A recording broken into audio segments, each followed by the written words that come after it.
Bismillahirrahmanirrahim. Assalamualaikum warahmatullahi wabarakatuh. Halo Sobat Mistizen semuanya. Selamat datang di channel Rampang Production. Pada malam hari ini, saya akan membawakan sebuah kisah tentang pengalaman mistis yang dialami oleh salah seorang teman saya di saat dia sedang mengendarai atau sedang bekerja sebagai driver taksi online. Sebelum kita masuk ke dalam ceritanya, alangkah baiknya bagi Anda yang belum mengklik tombol subscribe, dapat mengklik tombol subscribe-nya agar saya dapat terus berkreasi untuk membawakan cerita-cerita yang lebih baik lagi ke depannya dan channel ini dapat berkembang lebih baik lagi. Dan jangan lupa dinyalakan tombol loncengnya agar tidak ketinggalan video-video saya selanjutnya. Dan juga apabila ada kekurangan atau ada pesan atau ada yang ingin mengirimkan cerita, dapat dituliskan di kolom komentar. Oke teman-teman, kita masuk ke ceritanya.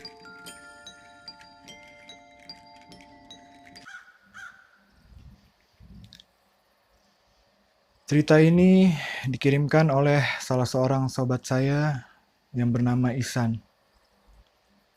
Ihsan berprofesi sebagai driver taksi online dan sudah cukup lama menggeluti profesi di bidang ini.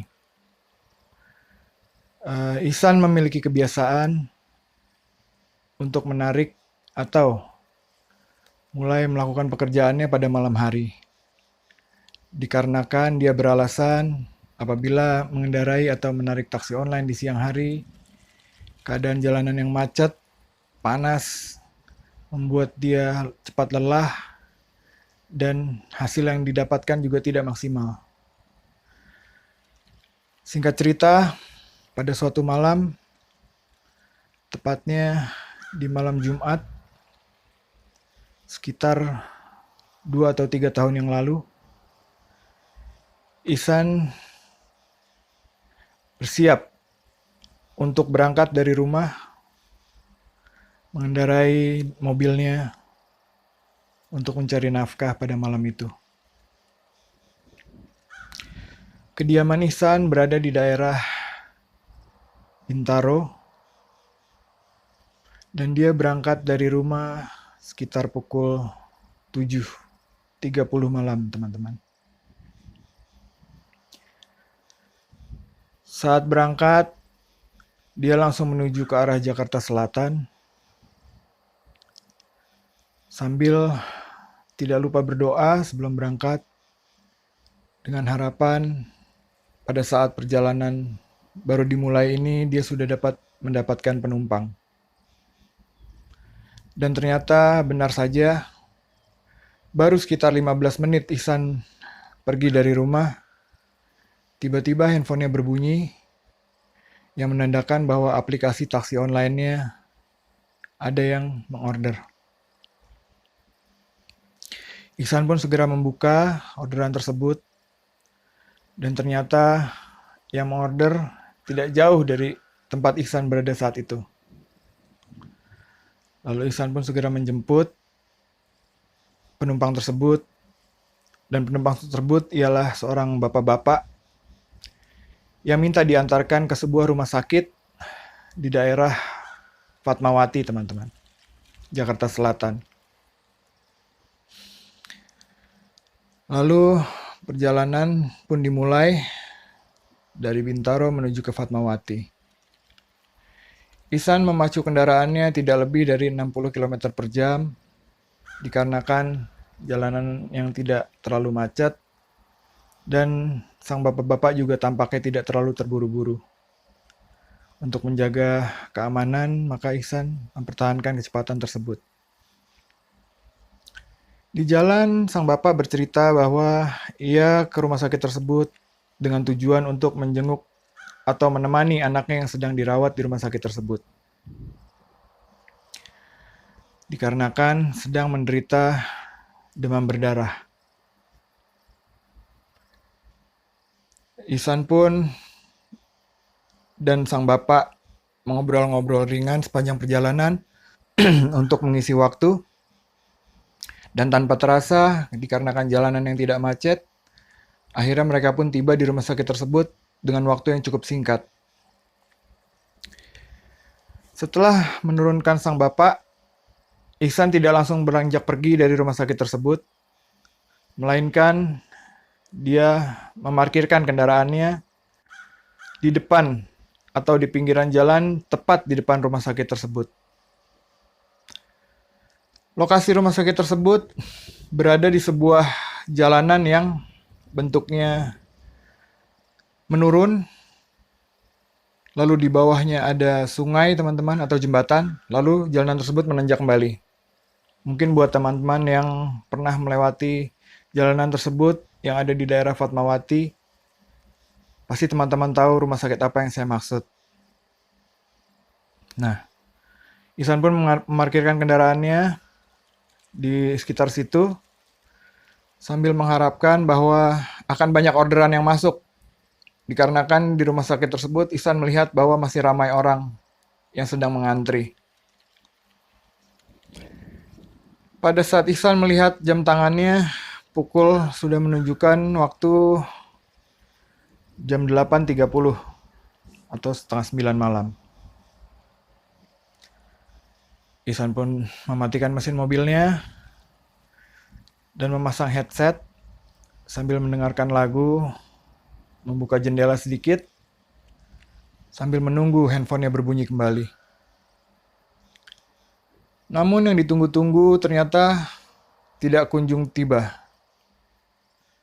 Setelah memakan waktu sekitar 1,5 jam, handphone Ihsan masih belum berbunyi juga.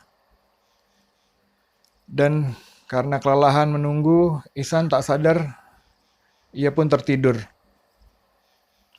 Di tengah-tengah tidurnya, Ihsan terkagetkan oleh suara ketukan pada kaca mobilnya. Pada saat Ihsan terbangun, dia melihat ke arah luar. Di situ sudah berdiri seorang ibu-ibu tua, dan ibu-ibu tua tersebut mengatakan, "Mas, saya yang order taksinya."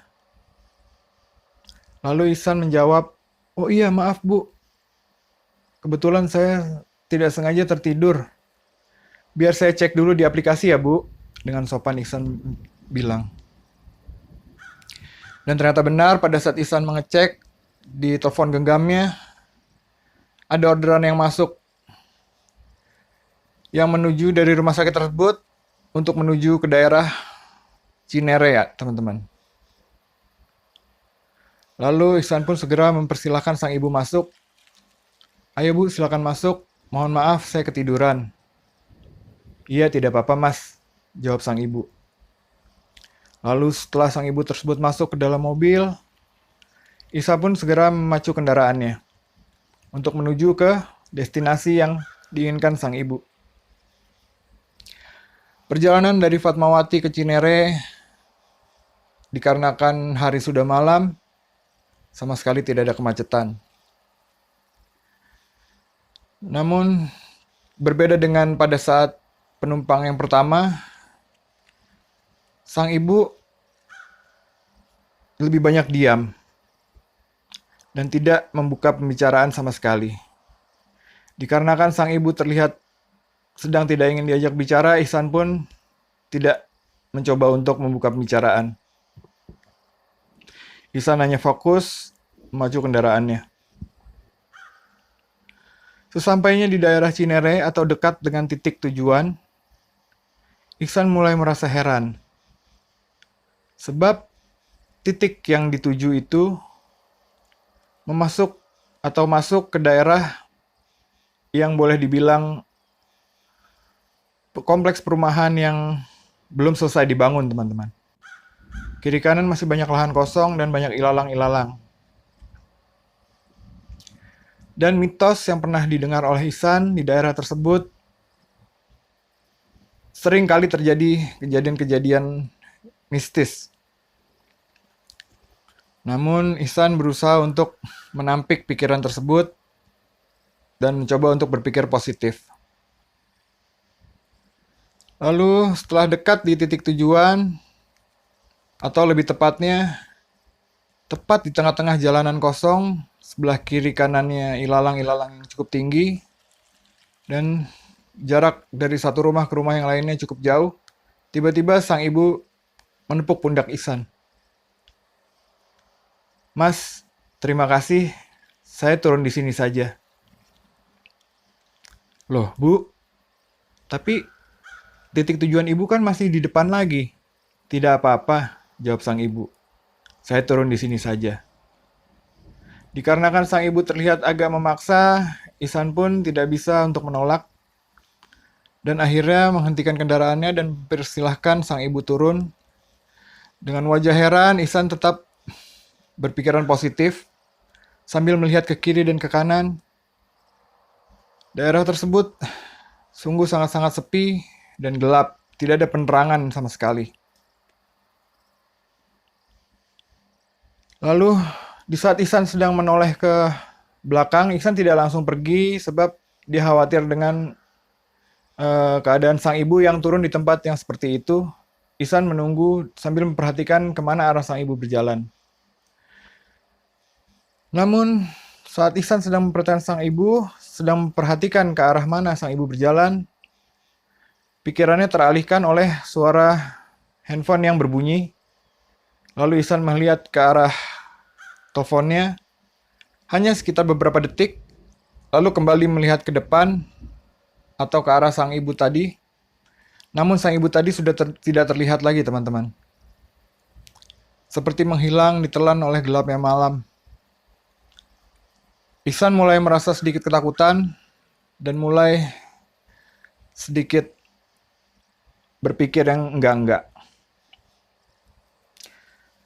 Perasaan takut tersebut membuat Ihsan langsung segera memutar kendaraannya lalu bergegas keluar dari daerah tersebut.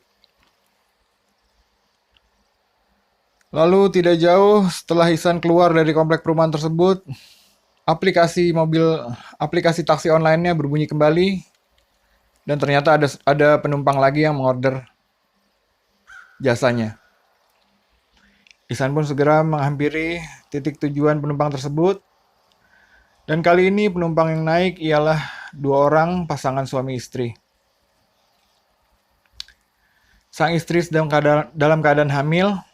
Dari Cinere minta diantarkan ke daerah Cilandak. Namun, baru sekitar 10 menit perjalanan, sang istri yang sedang hamil berbisik kepada suaminya. Mas, mobil ini kok wangi banget ya? Saya nggak kuat sama baunya, nyengat banget. Lalu sang suami menjawab, iya aku juga cium, tapi ya udah tahan aja. Nggak enak, nanti kedengaran sama yang punya mobil. Lalu, selang beberapa waktu, akhirnya sang istri sepertinya sudah tidak kuat untuk menahan bau yang menyengat tersebut. Dia meminta untuk berhenti di tengah jalan dan memutuskan untuk tidak melanjutkan perjalanannya sampai ke tujuan. Lalu Ihsan pun bilang, "Lu kenapa, Bu?" gitu. "Maaf, apa saya ada salah?" "Oh, enggak, Mas. Mas nggak salah. Cuma ini kebetulan saya kayaknya lagi ngidam. Wangi-wangian yang ada di mobil Mas menyengat banget buat hidung saya dan saya agak sedikit mual. Jadi mohon maaf, saya kayaknya sampai di sini aja, Mas." "Nggak apa-apa, saya akan tetap bayar full," ucap sang istri tersebut. Lalu Ihsan pun bertanya kepada ibu tersebut, "Maaf Bu, wangi apa ya? Seingat saya tidak menggunakan wangi-wangian apapun di mobil saya." Lalu sang pasangan tersebut bilang, "Apa iya Mas? Di belakang sini sangat tercium banget wangi bunga yang sangat menusuk Mas. Seperti wangi melati. atau wangi sedap malam. Saya juga kurang tahu. Tapi yang jelas, wangi tersebut membuat saya pusing dan merasa mual. Lalu pasangan tersebut pun turun, meninggalkan Ihsan dengan wajah yang keheranan. Di jalan, lalu Ihsan pun melanjutkan perjalanannya sambil terheran-heran. Wangi apa yang dimaksud oleh pasangan tersebut? Sebab Ihsan sama sekali tidak menciumnya. Dan tak lama handphonenya kembali berbunyi. Lalu Ihsan pun mendapatkan satu orderan lagi, yang kali ini penumpangnya adalah seorang bapak-bapak yang sudah cukup tua. Sang bapak pun naik, dan Ihsan pun segera memacu kendaraannya untuk mengantarkan sang bapak tersebut sampai ke tujuannya. Di perjalanan, sang bapak yang sudah agak tua ini memiliki perangai yang cukup ramah. Sang bapak membuka pembicaraan kepada Ihsan dan Ihsan pun berbalas pertanyaan sang bapak tersebut, dan mereka pun ngobrol-ngobrol ringan di sepanjang perjalanan. Di tengah-tengah pembicaraan, sang bapak bertanya kepada Ihsan, "Mas, tadi ada ibu-ibu yang naik ke sini ya?" Sahut sang bapak. "Oh iya pak, betul. Tadi minta diantarnya kemana mas?" "Itu yang aneh pak. Tadi sang ibu tersebut naik dari rumah sakit di daerah Fatmawati, lalu minta diantarkan ke daerah Cinere pak. Dan daerah tersebut merupakan sebuah perumahan yang belum selesai dibangun. Saya juga heran kenapa sang ibu minta diturunkan di daerah gelap seperti itu." Sang bapak pun tersenyum dan bilang kepada Ihsan, "Lalu setelah mas menurunkan ibu tersebut, apakah ada kejadian aneh?" Ihsan pun menjawab, "Tidak sih pak. Tapi ada. Tadi ada sepasang suami istri yang naik, minta diantarkan ke daerah Cilandak. Namun belum sampai pada tujuan, mereka minta diturunkan sebab sang istri mengeluh tidak kuat menahan wangi-wangian yang ada di mobil saya, Pak. Padahal saya tidak pernah menggunakan wangi-wangian yang menyengat seperti itu. Dan saya sendiri pun sama sekali tidak menciumnya." Dengan wajah tersenyum, sang bapak bilang kepada Ihsan, "Mas, maaf nih sebelumnya ya. Ibu tadi yang naik dari rumah sakit tersebut, mas, yang mas turunkan tadi, dia belum turun, mas. Dia masih ada di dalam mobil ini." "Maksudnya, Pak?" Tanya Ihsan dengan wajah yang sedikit ketakutan dan keheranan. "Iya, jadi penumpang yang pertama tadi mas angkut itu sebetulnya bukan manusia, melainkan sosok makhluk halus yang sedang iseng atau ingin mengganggu dengan caranya sendiri, dengan minta diantarkan ke daerah yang aneh atau gelap. Beruntung pada saat mas menurunkan sang ibu tersebut, mas langsung segera pergi dari situ.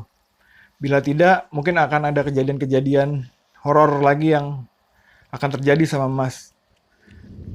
"Astaga," sahut Ihsan. "Pantas saja tadi pada saat saya menurunkan sang ibu, baru saya lihat dan saya meleng sedikit, saya lihat lagi sang ibu tersebut sudah tidak ada, Pak." "Ya, begitulah, Mas.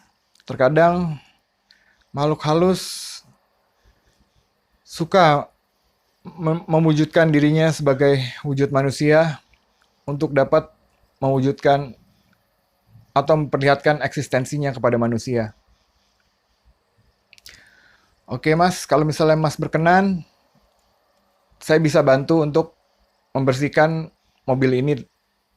Kebetulan saya mengerti atau cukup mengerti dalam hal seperti ini."